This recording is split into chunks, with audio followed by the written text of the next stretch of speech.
Hey, this is Kurt the Boat Doctor. This is probably a 3-pack.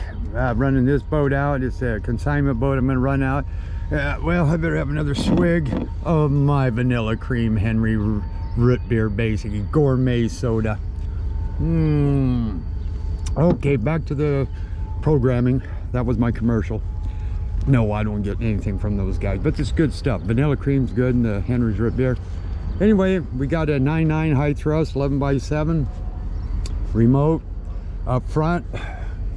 Here, freshwater flush. Do not start the motor. You undo that one, put your hose onto it. You can leave it.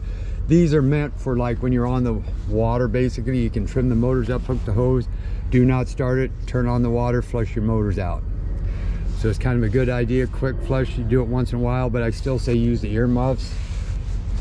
You know, at least in a month's time, if you had it out 10 times, maybe 4 to 5 times, I'd maybe put the muffs on, start it up, you know, of course have the water, then start it up, and then you turn the motor off and then shut the water off. Yeah, and then you got a 200 inline. Now these are powerhouses. They're good on fuel. They're almost the same weight as the 150s and the 175s, but they got the variable camshaft timing. So these bad boys, like I say, there's a 200, I don't know if you can see it. There are a horsepower kicks in at 2200. Most boats are 4800, sometimes 52. So this is that quarter, half, 3. When you hit it, it goes. It's got the Dolphin 360 on it, 17 pitch. Looks like a 50. Yeah, that's close. Nah, that's probably could be a 14 diameter. Anyway, so I'm gonna run this boat out. Looks like you hit the dock, not a big deal. But now these were actually an awesome boat. The 21 footer can take some pretty serious water. It may seem like you're a little lower, of course, than the 25, 27, but man, is this thing stable. And coming in, you get a northeast, southwest swell. When you're coming in, they won't tailspin or lean heavy and then bow dunk it down, you know, to the side, the drop. But anyway, you got zincs there, you got load guides, you got gear bath oil hubs, and I'll get up to the front and show you something here in a second. Now this downrigger here, he got it wired wrong. He must have wired it himself, but he needs to switch those wires, because when you hit it, it actually deploys it when it should retrieve it.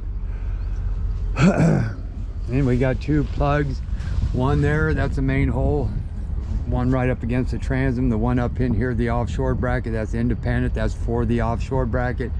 Self-bailing deck with the ping pong balls, I like those. Trim tab, P66 transducer.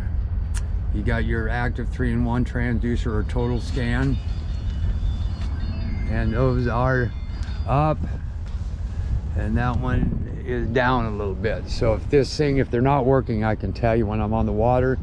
And it's a 2015 or 16, yeah, 15.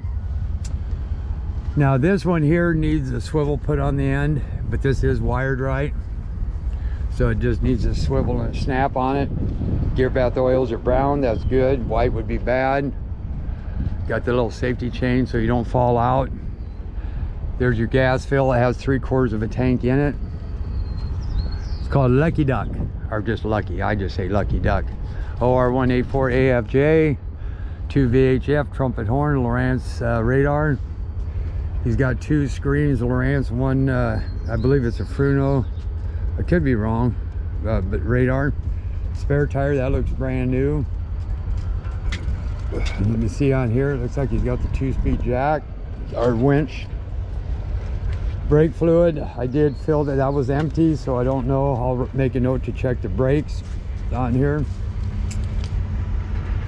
And I suppose I should. Yeah, it's still there. So I check that to see if it uses any, and I better get them logs out of the water or I won't be able to go anywhere. Right? Look at the deck area you get in these. This is where Defiance kind of shines. You got the bulkhead door. You can still put 4 people, and their batteries and their switches are up front high instead of down low. And that's so why you can get so much room in the back end of the boat. You save probably 1.5 feet by doing that. Foot toe hole there. There's your primer balls for your kicker, your wash down hose there, electric downrigger plug there. Your fish box is there and they're full of water, so I'll pump them out. And there's your bilge pumps are down in there. I'll show you when I get in the boat. You got a ladder. You got shore power. Yeah, it is a Fruno radar, or no, it's a Lowrance radar. Must be a Fruno fish finder, and that must be that P66. That's back here is a GPS combo. The Lowrance is probably running that active 3-in-1. So I'll show you the boat when I get it in the water. Boat doctor out.